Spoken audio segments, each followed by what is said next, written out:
The All Good project really stemmed from talking to musicians who were playing on stage, looking out in the audience and seeing things happening that weren't cool. When we look at people in the NT, 70% of people who responded to the survey had experienced some form of harassment behaviour in the last 12 months alone. There's a lot of discussion nationally around this space generally. Young people are going out less and less, and part of that is that it's not as fun for them anymore because they do have these expectations of how people will treat them. The All Good project is a safety project for live music venues and live music festivals across the territory. The goal of All Good is to make venues feel safe spaces for really anyone to come and experience music and enjoy music and be part of that experience. Part of the way that we do that is running training programs for staff.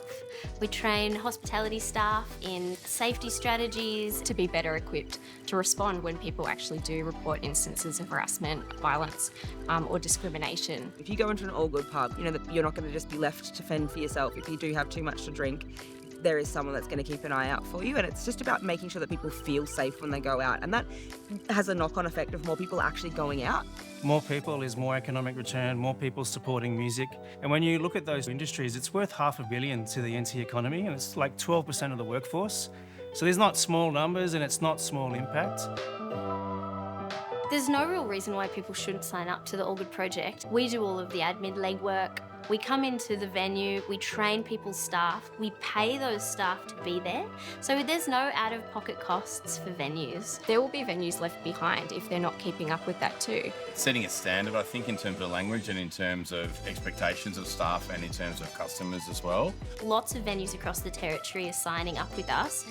Young people recognise safe venues and they want to visit safe venues. This matters enough to people that they will vote for with their feet on where they will go, where they want to work, where they want to perform. It's gathering steam rapidly, from starting off as a venue-focused project to now, in the last sort of 18 months, branching into this festival space. When the All Good project's at a festival, we're working in the harm reduction space.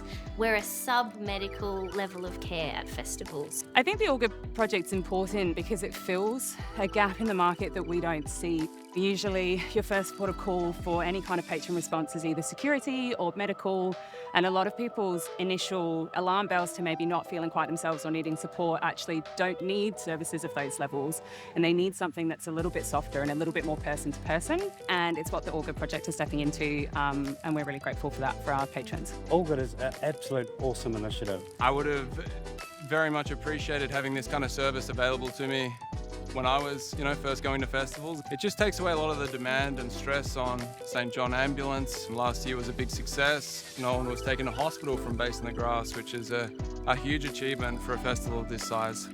That's good for festivals, that's good for performers, and that's good for patrons. So I think it's part of what is a general cultural shift in that people want everyone to enjoy music, and both from an audience perspective, from a venue perspective. So I think, All Good's role really is to propel forward what is already happening within society and to give people tools, to make it easier for them to be part of that journey.